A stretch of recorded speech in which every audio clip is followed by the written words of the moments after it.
যে দেশে মুসলিমদের মরদেহ দাফন করা কঠিন। জাপানে মুসলিমরা খুবই ছোট একটি সংখ্যালঘু সম্প্রদায়, মাত্র লাখ দুয়েক মুসলিম নাগরিকের বাস দেশটিতে, তবে এই দেশের মোট জনসংখ্যা প্রায় ১২ কোটি। জাপানি নাগরিকদের মধ্যে শতকরা ৯৯ ভাগই মৃতদেহ বৌদ্ধ ধর্মীয় বিশ্বাস কিংবা শিন্তো রীতি অনুযায়ী পুড়িয়ে ফেলে, কাজেই মুসলিমরা সেখানে কিছু বিধিনিষেধের মধ্যে আটকে গেছে। ইসলামে মরদেহ পোড়ানো নিষিদ্ধ এবং মুসলিমরা সাধারণত তাদের মরদেহ মৃত্যুর ২৪ ঘণ্টার মধ্যে দাফন করে থাকে। অনেক পরিবার মরদেহকে যথাযথভাবে ইসলামী রীতি অনুযায়ী কবর দেওয়ার জন্য শত শত কিলোমিটার দূরে যেতে বাধ্য হয়। তারপরও আমার নিকটাত্মীয় কাউকে হয়তো মৃত্যুর পর পুড়িয়ে ফেলতে হতে পারে, এই চিন্তায় আমি রাতে ঘুমাতে পারি না, আবেগ তাড়িত হয়ে বলছিলেন তাহির আব্বাস খান, যিনি ২০০১ সালে পিএইচডি ডিগ্রি অর্জনের জন্য জাপানে এসেছিলেন। পাকিস্তানের বংশোদ্ভূত এই ব্যক্তি এখন একটি বিশ্ববিদ্যালয়ের প্রভাষক এবং জাপানের নাগরিক। তিনি তার সম্প্রদায়ের মধ্যে বেশ সক্রিয় এবং তিনি বেপ্পু মুসলিম অ্যাসোসিয়েশন প্রতিষ্ঠা করেছেন। দীর্ঘ সংগ্রাম। ড খান বলেন, মৃত্যুর পর তার মরদেহের সাথে কি হবে তা নিয়ে তিনি তেমন চিন্তিত নন, কিন্তু একই বিষয় নিয়ে অন্যদের কষ্ট পাওয়া দেখে মন খারাপ হয় তার। শেষকৃত্য হচ্ছে কোনো একটি মানুষের জন্য আপনি সর্বশেষ যা করতে পারেন সেই কাজ। আমি যদি আমার কোনো আত্মীয় বা বন্ধুকে মর্যাদাপূর্ণভাবে দাফন করতে না পারি, আমি স্বাভাবিক জীবনযাপন করতে পারব না। দক্ষিণাঞ্চলের কিউশু দ্বীপের ওইতা এলাকায় প্রথম মসজিদ স্থাপন করা হয় ২০০৯ সালে, কিন্তু সেখানে থাকা প্রায় ২,০০০ মুসলিমের জন্য একটি কবরস্থান স্থাপনের প্রক্রিয়া এখনও পরিকল্পনা পর্যায়ে আটকে রয়েছে। মোহাম্মদ ইকবাল খান ২০০৪ সালে পাকিস্তান থেকে তার স্ত্রীর সাথে জাপানে এসেছিলেন। টোকিওর কাছে তিনি একটি গাড়ি রপ্তানির ব্যবসা গড়ে তোলেন। পরে তিনি তার ব্যবসা পার্শ্ববর্তী ফুকুয়া শহরে স্থানান্তরিত করেন। যখন তার স্ত্রী ২০০৯ সালে একটি মৃত শিশুকে জন্ম দিলেন, তখন ওই এলাকায় মুসলিমদের জন্য কোনো কবরস্থান ছিল না। আমরা মরদেহটি একটি ছোট বাক্সে ঢুকিয়ে গাড়িতে তুলি, তারপর গাড়ি চালিয়ে প্রায় ১,০০০ কিলোমিটার দূরে ইয়ামানাশিতে নিয়ে যাই। দীর্ঘশ্বাস ছেড়ে বলেন মিখান, আমার ৪ বন্ধু আমার সাথে গিয়েছিল। আমরা সবাই অদল বদল করে গাড়ি চালিয়ে সেখানেই পৌঁছাই। জাপানের কেন্দ্রীয় অঞ্চলে অবস্থিত ইয়ামানাশি সমাধিস্থল খ্রিস্টান ও মুসলিমরা ব্যবহার করে। খ্রিস্টানরাও জাপানের একটি সংখ্যালঘু সম্প্রদায়। দেশটির জনসংখ্যার মাত্র ১% কিছু বেশি খ্রিস্টান ধর্মাবলম্বী। এই কষ্টের সময় আমি আমার স্ত্রীর সাথে থাকতে চেয়েছিলাম, কিন্তু সেটা সম্ভব হয়নি, বলেন মিখান। এটা কঠিন ছিল। পরিস্থিতি পাল্টাতে পরিকল্পনা। ড খানের সংস্থা বেপ্পুতে খ্রিস্টান সমাধিস্থলের পাশে একটি জমি কেনে।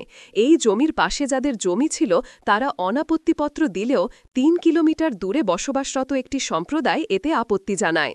ড খান বলেন, তারা বলে যে মরদেহ কবর দেওয়া হলে তা মাটির নিচের পানিকে দূষিত করে ফেলবে, এছাড়া লেকের পানিও দূষিত হয়ে যাবে, যা সেচ কাজে ব্যবহার করা হয়।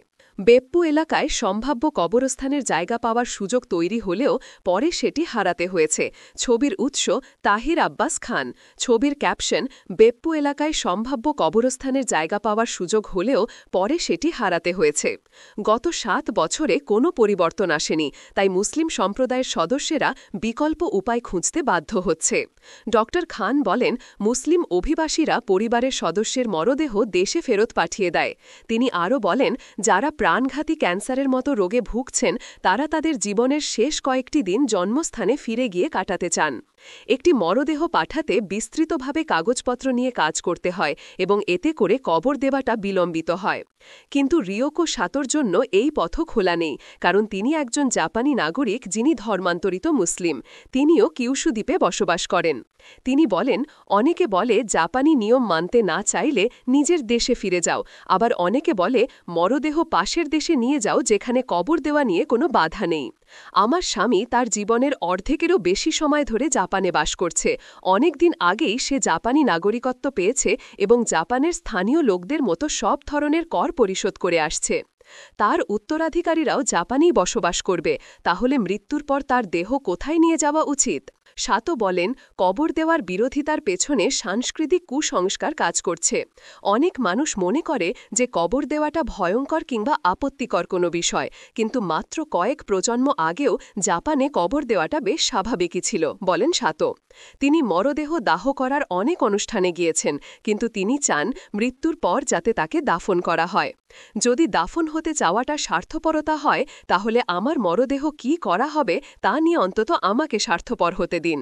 রিৎসুমেইকান এশিয়া প্যাসিফিক ইউনিভার্সিটির সমাজবিজ্ঞান বিভাগের সহযোগী অধ্যাপক শিনজি কোজিমা অবশ্য বলেন, এর পেছনের কারণগুলো আরও বেশি জটিল। তিনি এ বিষয়ে গবেষণাও করেছেন এবং বেপ্পু মুসলিম অ্যাসোসিয়েশনকে এ বিষয়ে পরামর্শ দিয়ে থাকেন। ড কোজিমা বিবিসিকে বলেন, আপনি মুসলিম কিনা এই বিষয়টা আসলে এর পেছনে কোনো কারণ হিসেবে কাজ করে না, বরং স্থানীয় গোষ্ঠীগত রাজনীতি কিভাবে কাজ করে সে সম্পর্কিত জ্ঞান এবং যোগাযোগ করার জন্য সঠিক ব্যক্তি বা নেটওয়ার্ক বা সংযোগ খুঁজে পাওয়ার উপরই নির্ভর করে যে কি সিদ্ধান্ত আসবে। ঐতিহাসিকভাবে অনেক ডেভেলপার জাপানের অনেক অমুসলিম বিরোধিতার মুখে পড়েছেন। এটা অনেকটা নতুন কিছু সহ্য না করার মতো। সম্ভাব্য সমাধান। ড খান বলেন, জাপানে মোট ১৩টি মুসলিম কবরস্থান রয়েছে। এর মধ্যে সম্প্রতি একটি হিরোশিমায় গড়ে তোলা হয়েছে, যেটি প্রায় ৩ ঘণ্টার গাড়ি চালানোর পথ। মোহাম্মদ ইকবাল খান অনেক শোকাহত পরিবারের সাথে সেখানে গিয়েছেন। তিনি বলেন, হিরোশিমায় প্রয়োজনীয় সব ধরনের সুবিধা রয়েছে। সেখানে পরিষ্কার পরিচ্ছন্ন হওয়ার জন্য পানির সরবরাহ রয়েছে এবং স্থানীয় সম্প্রদায়ের সদস্যেরা হালাল খাবার পরিবেশন করে।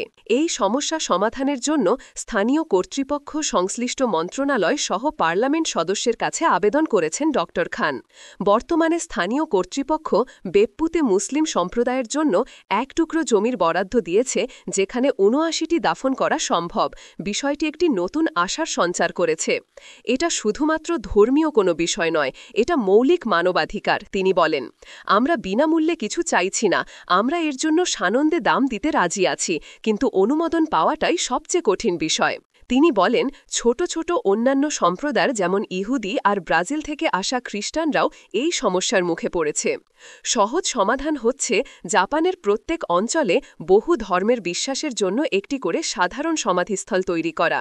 এই বিষয়ে কেন্দ্রীয় সরকার কোনো মধ্যস্থতা করতে এগিয়ে আসবে বলে মনে হয় না, কারণ এখন পর্যন্ত এই ধরনের সমস্যা স্থানীয় কর্তৃপক্ষই সমাধান করে থাকে। কিন্তু ড খান নিরাশ হচ্ছেন না। তিনি বলেন, আমরা কোনো মরদেহ পোড়াব না, এটা করা হবে না। মরদেহ দাফন করার জন্য যা যা করা দরকার হবে আমরা সেটাই করব। গ্রন্থানা অধ্যাপক মহসিন আলী আঙ্গুর, সম্পাদক ও প্রকাশক, মুজিবনগর খবর.com, মেঘেরপুর।